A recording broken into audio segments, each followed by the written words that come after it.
முடிஞ்சு உங்க படம் இப்ப மதுரையில திருவிழா போல போய்கிட்டு எப்படி பாக்குறீங்க? ரொம்ப சந்தோஷம். இதுதான் வேணும், வேற எதுவுமே வேணாங்க. இத்தனை வருஷம் இந்த ஊரை விட்டு போய் இவ்வளவு கடின உழைப்பு கிடைச்சா இதுதானே எனக்கு மட்டும் இருக்கு.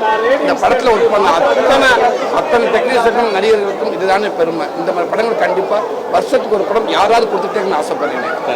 மாமன் படத்து மூலமா தாய்மாமனுக்கு எல்லாமே ஒரு விருது கிடைச்ச மாதிரி இருக்குது. தாய்மாமன் ஊரே மறந்துட்டு வராங்க எல்லாரும். மாமன் படம் பார்த்ததுல இருந்து அக்கா தம்பி பாசம் வந்து இன்னும் அதிகமாயிட்டு தான் இருக்கு. நான் எங்க அக்காவோட தான் பார்த்தேன். அக்கா ரொம்ப நல்லா இருக்கு கூட சொல்லுவாங்க.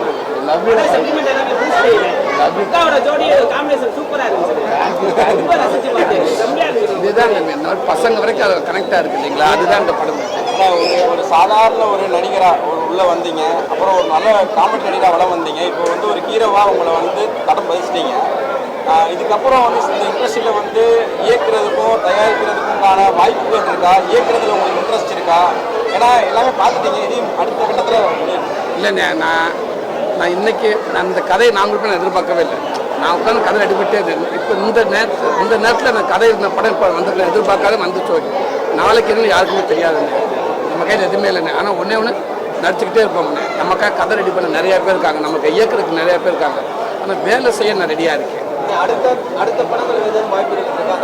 அடுத்த படங்கள் எதுவும் வாய்ப்பு வந்திருக்குதா? அடுத்த படங்கள் எந்த மாதிரி அடுத்து மண்டாடி நீங்கள் எல்லாரும் இப்போ பார்த்தீங்களா? இப்போ இந்த 3-4 படம் பார்த்துருப்பீங்க. என் படம் அப்படியே மாமூல் வேற மாதிரி இருக்குல்ல. இப்போ மண்டாடி இந்த எல்லா படத்தையும் வச்சுட்டு மண்டாடி தனித்துவமாக இருக்குன்னு நினைக்கிறேன். மண்டாடிக்கு அப்புறம் நான் கதைகள் கேட்டுக்கிட்டேன். படம் பார்த்துட்டு அண்ணி என்ன சொன்னாங்க? ரொம்ப சந்தோஷப்பட்டாங்க. ஃபர்ஸ்ட் ஹாஃப் பார்த்துட்டு சூப்பராக சொன்னாங்க. செகண்ட் ஹாஃப் பார்த்து ஃபோன் பண்ணிட்டு பேசவே இல்லை. என்னால் என் பாப்பா சொல்லிச்சு அழுதுகிட்டே இருக்காங்க அம்மா அப்படின்ட்டுச்சு. அதுதான் படம். அந்த மாதிரி எமோஷன் எமோஷனல்.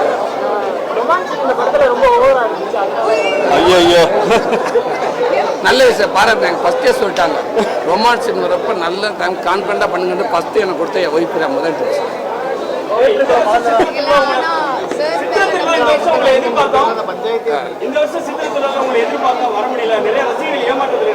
இல்லை அந்த தம்பிகளா எனக்கு வந்த ஆசை. எனக்கு அளவரோட ஆசை எனக்கு எப்பவுமே கிடைக்கும். நம்மளே கிடச்சிக்கிட்டே இருக்கிறான்னு எனக்கு அங்கே நிறைய இடத்துல படத்துக்கான ப்ரொமோஷனில் இருந்தது.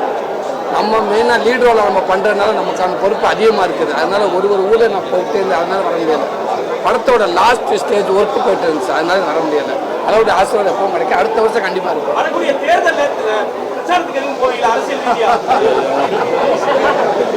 நல்ல விஷயம்தான். ஆனால் எனக்கு வேலை நிறையா இருக்கு. இல்லை இந்த முதல் கிடைச்ச தக்க வைக்கணுமே. அவங்க முன்னாடி நடிகரை நின்று இன்னைக்கு என் மாமன் நிறைய பேர் கத்துறாங்க, என் நம்பி அண்ணன்றாங்க. இதை நான் தக்க வைக்கணும் இல்லையா? தலைவர் அந்த வேலையை பார்ப்போம். தலைவர் எப்போ மாற போறீங்க? இந்த வேலையை பற்றி செஞ்சுக்கிட்டு இருப்பேன். இந்த வேலையை இப்படி நான் விட்டு போக முடியாது. ஸோ இதில் இதை தக்க வச்சுக்கிறதுக்கு நிறைய தூரம் இருக்குது சினிமா. அதுக்கான வேலையை நான் ஈடுபடுறேன். பொதுவாக தேர்தலில் எல்லா நடிகர்களுமே பிரச்சாரத்துக்கு வரும்போது மண்ணின் மைந்தனா உங்களை எதிர்பார்க்கலாமா? மதுரையில் தேர்தல் பிரச்சார காலத்தில் ஓகே, அதுதான் சொல்கிறானே. இப்போதைக்கு உங்கள் மண்ணின் மைந்தனா நான் சினிமாவில் போயிட்டே இருக்கட்டேன். நீங்கள் எதிர்பார்க்குறது எப்போன்னு எனக்கு தெரியாது. பிளே ஸ்டோர் மற்றும் ஆப் ஸ்டோரில் இருந்து பாலிமர் செயலியை QR கோடு மூலம் பதிவிறக்கம் செய்யுங்கள்.